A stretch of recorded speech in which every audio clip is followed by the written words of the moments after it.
Hola, ¿qué tal chicos? Pues bienvenidos a estas clases virtuales que vamos a tener de introducción al teatro. Les comentaba yo en la bienvenida que pues por esta cosa que nos está pasando de la contingencia, pues no nos vamos a poder ver hasta que el semáforo no esté en verde.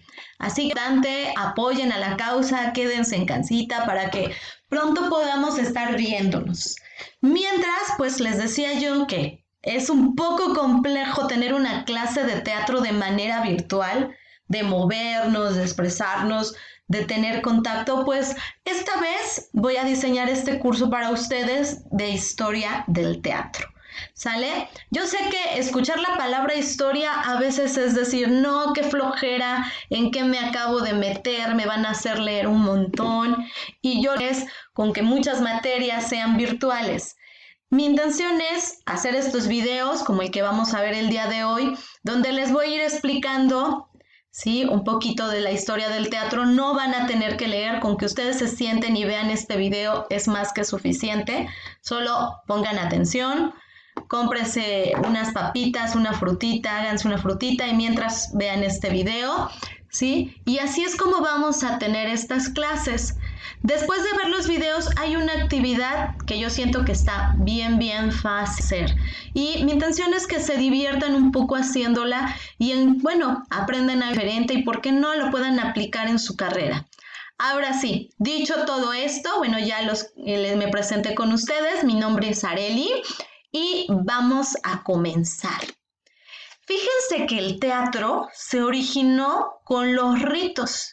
Piensen hace muchos años atrás cuando llegamos a este mundo y no sabíamos qué pasaba. No sabíamos por qué caía lluvia, no sabíamos por qué temblaba, por qué la gente se moría. Desconocíamos absolutamente todo.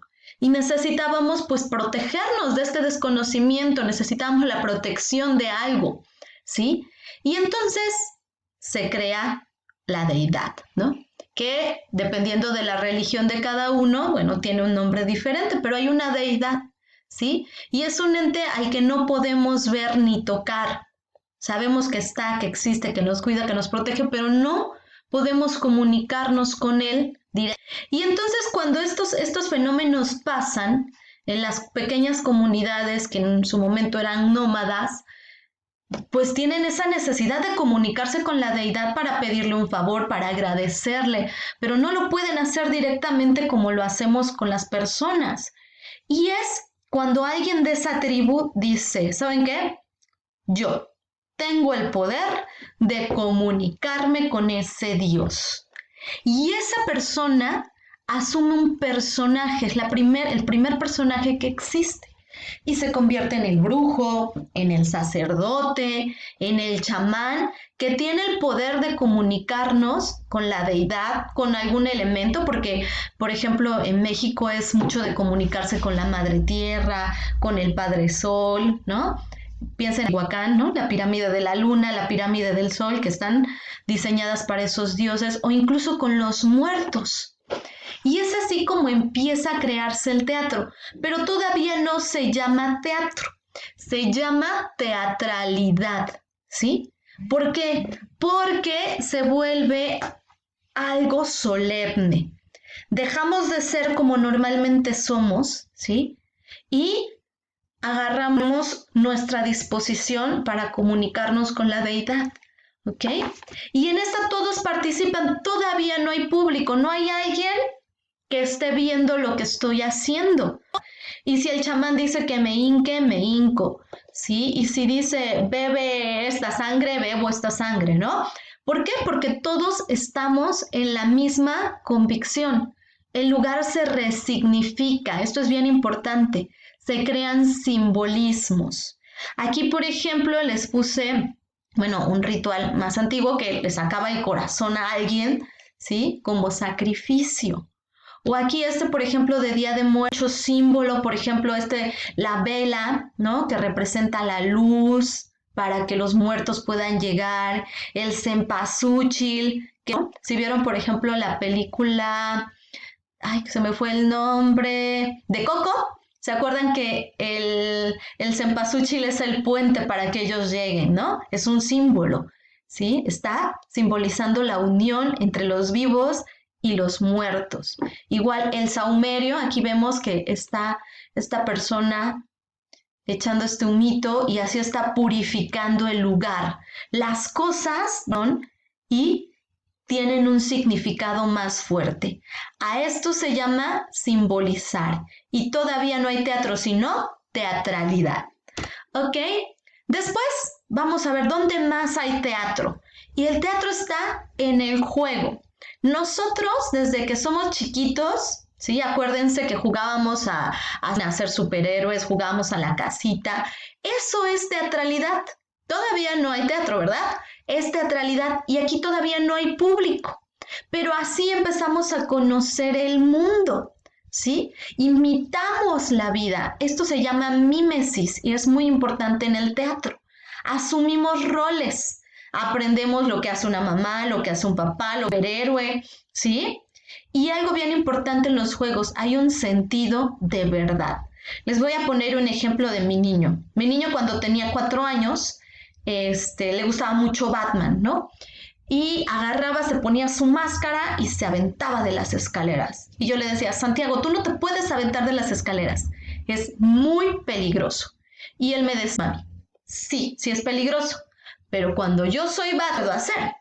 Y obviamente, pues Batman tiene la capacidad de aventarse, caer y no le va a pasar nada, porque en su juego hay un sentido de verdad, ¿sale? Y vamos a hablar de las reglas internas. Los niños son muy, muy estrictos cuando juegan. No te puedes salir de la convención, así se llama, ¿sí? Convención del juego. ¿Por qué? Porque ya no podrías jugar. ¿Vale? Entonces, el juego, ahí hay teatralidad. Desde que somos chiquitos, somos seres que buscamos expresarnos. El juego es muy, muy importante. Esto me gustaría que lo mantuvieran durante todo el lugar. Los ejercicios que les voy poniendo, que me tienen que entregar, jueguen. Jueguen a que sean reales, a que sí, por ejemplo, de esta actividad, voy a hacer un cómic. Sí, yo voy a hacer se me fue el nombre de esta persona, los Vengadores, ¿no? Entonces yo voy a ser él y voy a escribir la mejor historieta, ¿sí? O voy a ser el mejor ilustrador. Jueguen, asuman roles que no son los que ustedes, pero les van a divertir y eso ya es empezar a hacer teatro. Bien, continuemos. Les cuento que el teatro tiene un día donde se festeja en todo el mundo. Y este es el 27 de marzo. Fíjense que les decía que tiene un origen ritual el teatro y aquí es porque en esta época, ¿sí? Es cuando se cosecha la comida, ¿sí? O sea, se saca de la tierra y para que ustedes la puedan consumir. Y es en honor al dios Dionisio. Ahorita vamos a ver un poquito más acerca de con los griegos, ¿sí? Bien, les decía yo, perdónenme, que el teatro ya formalmente, ya como lo conocemos, pues surge como muchísimas cosas con los griegos. Y esto es en el siglo VI y el lugar exactamente donde surge es en Atenas. ¿Y qué pasa en Atenas? Bueno, les decía yo que era la segunda y tercera semana de marzo, cuando se le hacía una fiesta a un dios bien importante, que es el dios Dionisio. El dios Dionisio es el dios del vino y de la fertilidad. Yo les digo que es el dios buena onda, imagínense, alcohol y sexo, ¿no? Pero no va por ahí. Él era el encargado de que hubiera buena cosecha y por eso se le hacían estos rituales. Y empezaban con que se le hacían en honor a este dios, que conforme iba pasando el tiempo, ya no era una persona la que recitaba. Decían, hombre, es que Arely tiene una voz bien bonita, le voy a dar un solo y ella va a decir este texto. Y bueno, ya, yo decía un texto y todos los demás me respondían, ese era el corifeo. Y este diálogo que empieza a existir se llama ya teatro. Cuando hay dos personas, ¿sí? O dos seres que se están comunicando. Bien, les voy a contar rapidísimo quién es este dios. Este dios, como muchos, es hijo de Zeus, ¿no? Zeus, acuérdense que era el dios de todo, arriba de él estaba Cronos, ¿sí? Cronos tuvo hijos, ¿no? Y pues acuérdense que se comía a sus hijos Cronos y bueno, Zeus, que fue el más fuerte, que se pudo esconder sus tronos y asume el trono. Y bueno, a él le encantaban las mortales, andaba embarazando cuanta mortal se le atravesaba, bueno, iba a buscarla, ¿no? Que como lluvia, que como pececito, bueno, una de tantas de esas mujeres embaraza a una mortal, Rea, su esposa, se enoja muchísimo, mata a la pobre mujer, pero ella ya estaba embarazada. Entonces, como buen papá, toma del vientre de la madre al pequeño feto, chiquito todavía, y se lo incrusta en una pierna y ahí lo va gestando hasta que el niño nace. Entonces lo que vemos en la imagen de aquí abajo es a Zeus dando a luz a Dionisio. Sí, está muy rara la historia, chicos, pero bueno, así eran los griegos. Hasta el momento lo vamos a dejar hasta aquí porque se me va a acabar el tiempo y les dejo un segundo video donde hablaremos más de los griegos.